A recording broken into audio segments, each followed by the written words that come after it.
नमस्कार दोस्तों, कैसे हैं आप लोग। डाउटनेट के सेशन में आप सभी का बहुत बहुत स्वागत है। आज के सेशन की हम बात करें, आज हम एक बहुत ही इंपॉर्टेंट चीज कवर करने वाले हैं। देखो, तैयारी भी हम करते हैं, पढ़ाई भी हम करते हैं, लेकिन जब तैयारी थोड़ा सा टारगेट के साथ होती है और थोड़ा सा स्मार्ट तरीके से होती है ना, तो वो हमारी तैयारी में चार चांद और जोड़ देती है।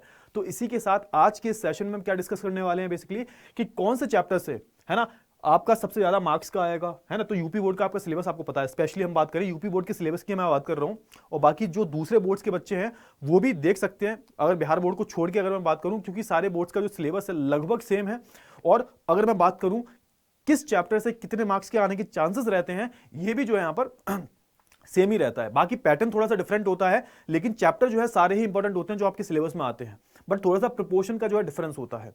अगर मैं बात करूं, कुछ चैप्टर्स ऐसे हैं जो काफी लेंथी हैं लेकिन उनसे थोड़ा कम नंबर का आता है। कुछ चैप्टर्स ऐसे हैं छोटे हैं जिनसे अच्छे खासे नंबर के प्रश्न आ जाते हैं। कुछ चैप्टर ऐसे हैं जो लेंथी भी हैं और नंबर भी अच्छे खासे वो पूछ ले जाते हैं ऐसे प्रश्न, ठीक है। तो इन सब के बारे में जो हम डिस्कस करने वाले हैं, हम यहां पर ये भी जानेंगे कि जो मैप है, मानचित्र जो है, इनका कितना बड़ा योगदान होने वाला है आपके इस एग्जाम में। स्पेशली मैं बात करूं सोशल साइंस की, तो क्योंकि मैं सोशल साइंस का टीचर हूं तो मैं अपनी सब्जेक्ट के बारे में जो आपको अच्छे से बता पाऊंगा, ठीक है। तो अगर मैं बात करूं इस टॉपिक की, आज के सेशन की, तो बेसिकली हम इंपॉर्टेंट चैप्टर्स के बारे में जो है इस सेशन में जानेंगे। कौन कौन से जो है इंपॉर्टेंट चैप्टर्स हैं जो आपको, जिन पर जो है अच्छे से पकड़ बनानी है। क्योंकि देखो, अभी की हम बात करें, अभी हमारा चल रहा है क्या, नवंबर, है ना। दिवाली से पहले जो है मैं सेशन रिकॉर्ड कर रहा हूं, और आज से हम बात करें तो ठीक जो है 3-3.5 महीने आपके पास मोटे मोटे अगर मान के चलें, अगर आपके फैब में एग्जाम होते हैं तो उसके हिसाब से आपको कौन से चैप्टर्स पर जो है ज्यादा फोकस करना है, कौन से चैप्टर्स को पढ़ना है, कम पढ़ना है, उस पर हम जो है बात करने वाले हैं, ठीक है। चलिए, पहली चीज तो ये है कि देखो, आपका जो सिलेबस है, जो कि आप यूपी बोर्ड की साइट पे दे रखा है, आप खुद भी देख सकते हो, वही जो है मैं लेके आया हूं, उसकी स्क्रीनशॉट जो है मैं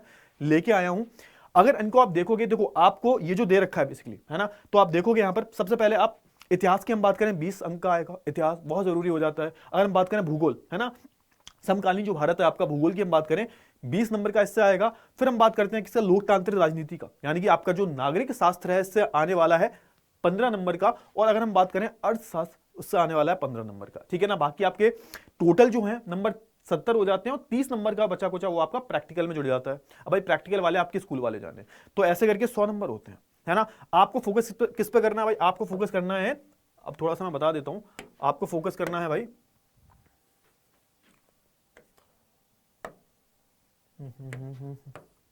चलिए चलिए थोड़ा सा रुक जाइए, थोड़ा सा रुक जाइए।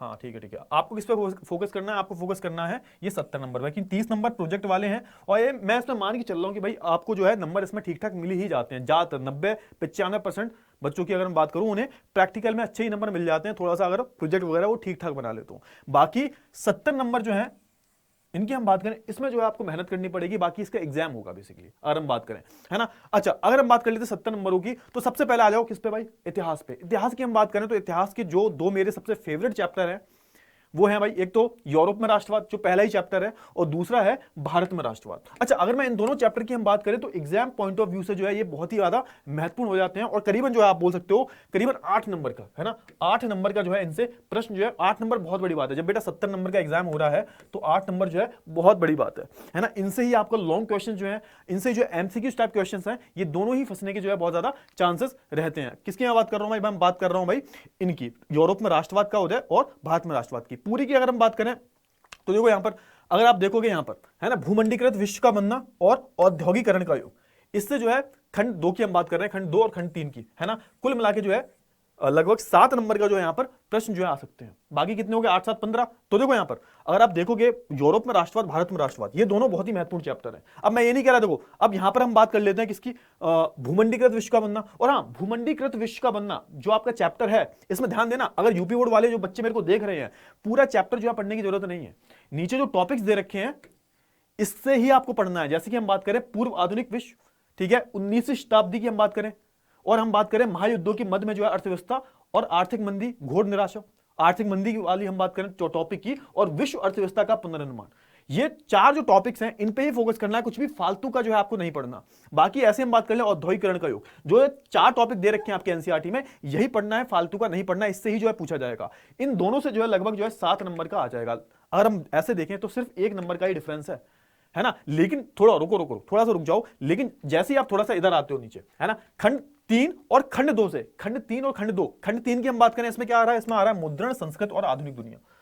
मुद्रण संस्कृति और आधुनिक दुनिया। अब ये जो 3 चैप्टर हैं, ये वाला और ये वाला, ये 3 चैप्टर मिलके कितना कैरी कर रहे हैं भाई, 7 नंबर, और ये 2 चैप्टर मिलके कितना कैरी कर रहे हैं, 8 नंबर। तो कहने का मतलब क्या है, पहले और दूसरे पे फोकस बहुत अच्छे से करना है, ठीक है। मैं देखो टॉपर अगर बनना है भाई, सच में पूरे ही नंबर लाने हैं, तो भाई ये सारे ही चैप्टर इंपॉर्टेंट है। लेकिन अगर मैं बस फोकस करने की बात कर रहा हूं कि देखो अगर इनका प्रोपोर्शन देखोगे, तीनों चैप्टर बहुत लेंथी है। खंड खा, खंड 2 और 3 की हम बात करें, ये दोनों ही खंड जो है 3 चैप्टर को ले रहे हैं, और तीनों ही चैप्टर बड़े बड़े चैप्टर हैं, और ये दोनों भी चैप्टर बड़े हैं। लेकिन हम बात करें यूरोप में राष्ट्रवाद, भारत में राष्ट्रवाद, ये आपको बहुत अच्छे से भी आते होंगे भाई, है ना। हिस्ट्री में देखो बहुत ज्यादा यहाँ पर जो है इन दोनों चैप्टर्स को अहमियत दी जाती है।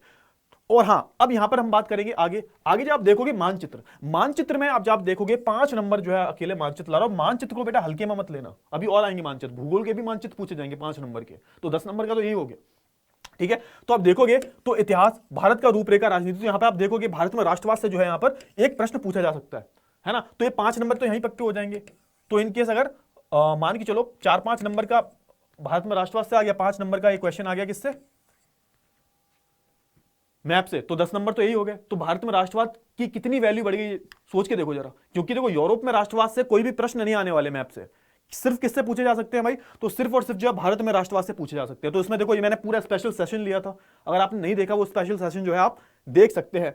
तो यहां पे भारत में राष्ट्रवाद से जो है पूरे पूरे चांसेस आने के मैप के क्वेश्चन, सीधा 5 नंबर जो है पक्के हो जाएंगे। तो ये भारत में राष्ट्रवाद को जो है बिल्कुल भी हल्के में मत लेना, आराम से 10 नंबर जो है, 10 नंबर का तो आएगा ही आएगा, 10 नंबर पक्के हैं इससे।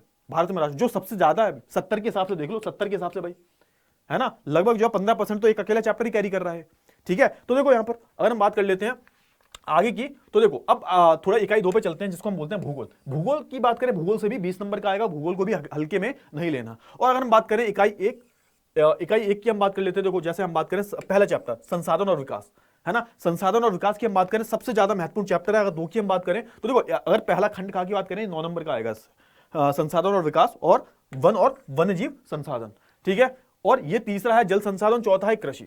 और अगर हम बात कर लेते हैं इकाई 2 की, है ना, तो ये कितने नंबर का आएगा, 6 नंबर का। तो देखो इकाई 1 से आ रहा है, देखो इन 4 चैप्टर से, पहला, दूसरा और तीसरा, चौथा, ये 4 चैप्टर बहुत ही इजी चैप्टर है, और इनको अगर आप देखोगे आप 9 नंबर जो है ये कैरी कर रहे हैं, 9 नंबर, 20 नंबर में से 9 नंबर इनसे आ रहा है। प्लस हम अगर इकाई 2 की बात करें तो 6 नंबर कौन कैरी कर रहा है, 6 नंबर की हम बात करें तो खनिज और ऊर्जा संसाधन, ये थोड़ा सा टफ पड़ता है, इससे जो है मैप वाले क्वेश्चन आ जाते हैं, मैप, है ना, प्लस विनिर्माण उद्योग, तो इससे भी जो है मैप वाले क्वेश्चन आ जाते हैं 5 नंबर के। तो आप जोड़ के चलो 6 और 5 11, तो 11 नंबर का जो है इससे आ सकता है। मैप का भाई छोड़ के मत आना, मैप जो अच्छे से क्लियर कर लेना, 10 नंबर का मैप आ जाएगा, ठीक है। और हम बात करें इसकी मानचित्रकार की हम बात करें, तो ये 5 नंबर जो अपने आप में ही समेट के बैठा हुआ है। तो देखो 6 नंबर ये, 9 नंबर ये, 9 6 15, 15 और 5 20, तो 5 नंबर का जो है यहां से क्या आ सकता है भाई, मानचित्र का प्रश्न भी आ सकता है। तो मानचित्र याद कर लेना भाई, 1 से लेकर 7 तक मानचित्र मैंने करवा रखे हैं, और आगे भी सेशन आते रहेंगे, तो मानचित्र को हल्के में नहीं लेना है, ठीक है ना। तो आप देखोगे भूगोल का और इतिहास का, इनको मानचित्र वाले प्रश्न भी जोड़ दिए जाएं तो ये बहुत अच्छा खासा कैरी कर रहे हैं, 25-25 नंबर दोनों, 50 नंबर तो सही आ रहे हैं, ठीक है ना। अब फिर क्या बचता है भाई, फिर बचता है भाई हमारा नागरिक शास्त्र, ये है 15 नंबर का, ठीक है, जिसमें जो है देखो सत्ता की साझेदारी बहुत ही अच्छा चैप्टर है, और जाति धर्म और लैंगिक मसले, इन सब पे जो है मैंने वन शॉट बना रखे हैं। तो 9 नंबर का तो यही आ रहा है खाली, है ना, इकाई 1 से ही 9 नंबर का आ रहा है इन 2 चैप्टर से, तो ये दोनों चैप्टर को हल्के में मत लेना। बाकी इकाई 2 की हम बात करें, 6 नंबर का है राजनीतिक दल और लोकतंत्र के परिणाम, राजनीतिक दल का जल्दी मैं वन शॉट ला रहा हूं, ठीक है। चलिए अब बात कर लेते हैं अर्थशास्त्र की, ये भी 15 नंबर का आ रहा है, जिसमें जो है विकास बहुत ही इजी चैप्टर है, और भारतीय अर्थव्यवस्था के क्षेत्र, और यहाँ पर मुद्रा और साख, ये 3 चैप्टर जो है ये बहुत ज्यादा जरूरी हो जाते हैं, 9 नंबर के आ रहे हैं, और तीनों चैप्टर को जो है अच्छे से आपको पढ़ना है। बाकी अगर मैं बात करूं इकाई 2 की, तो यहाँ पर भूमंडीकृत तथा भारतीय अर्थव्यवस्था, ये वैश्वीकरण है, ग्लोबलाइजेशन चैप्टर है ये, प्लस उपभोक्ता अधिकार, इस पर मैंने 10 मिनट का एक वीडियो बनाया है, देख लेना, वही क्लियर हो जाएगा, उससे ज्यादा आपको कुछ देखने की जरूरत नहीं है। ये दोनों जो है 6 नंबर के आ रहे हैं।